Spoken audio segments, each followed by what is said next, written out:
TTP Deksus Bareskrim Polri Kasubdit 1 Kombes Pol Helvi Assegaf beserta tim Satgas telah melakukan proses penegakan hukum atas kasus oplosan beras yang tidak sesuai standar mutu produk. Kasus ini melibatkan PT PIM merek Sanai, PT FS merek Setra Ramos Merah, Setra Ramos Biru, dan Setra Pulen, serta toko SJ merek Zilita atau anak kembar.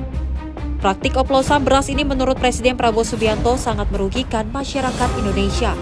Maka menindaklanjuti surat laporan tertulis dari Kementerian Pertanian, kepolisian telah menerbitkan laporan polisi dengan nomor LPA-bulan 7-2025, LPA-22-bulan 7-2025, dan LPA-23-tahun 2025. Sebelumnya, Menteri Pertanian menyampaikan hasil temuan lapangan terkait mutu dan kenaikan harga beras di masa panen. Tim Satgas kemudian melakukan pengecekan di pasar mulai tanggal 6 hingga 23 Juni 2025 di 10 provinsi. Dari 268 sampel beras dan 212 merek, ditemukan bahwa 85,56% beras premium terdapat ketidaksesuaian mutu di bawah standar regulasi. Lalu terdapat ketidaksesuaian harga eceran tertinggi sebesar 59,78%, serta ketidaksesuaian berat kemasan atau berat real di bawah standar sebesar 21,66%. Dari hasil pemeriksaan, 9 merek baru dan 5 merek yang sudah ada hasilnya, yaitu beras premium tidak memenuhi standar mutu.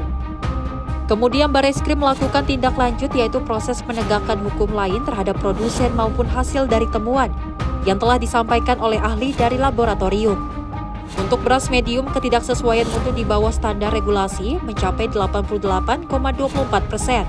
Ketidaksesuaian head atau harga di atas head sebesar 95,12%, dan ketidaksesuaian berat beras kemasan atau berat real di bawah standar sebesar 90,63%. Berdasarkan ketidaksesuaian tersebut, total kerugian konsumen atau masyarakat diperkirakan mencapai Rp99,35 triliun per tahunnya.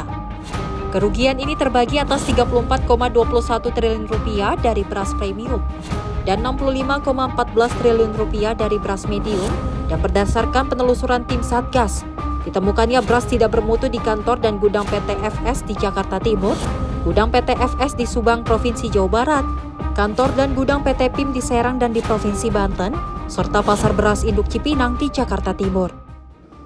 Di pasar yang dilakukan oleh beliau dari mulai tanggal 6 sampai 23 Juni 2025 pada 10 provinsi mendapatkan sampel beras 268 pada 212 merek beras dengan hasil yang pertama, terhadap beras premium terdapat ketidaksesuaian mutu di bawah standar regulasi sebesar 85,56%,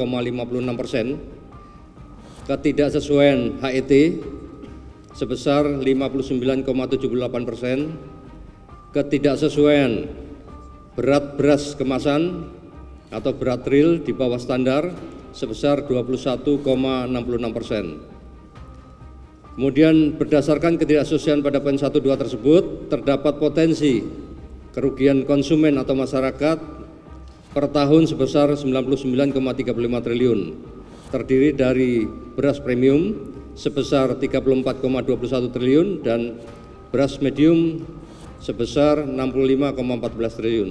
Ini yang disampaikan oleh Bapak Menteri kemarin. Dari Jakarta, Mutiara Patiasina, juru kamera Azizul Hakim, Adit, tim liputan Simpo TV.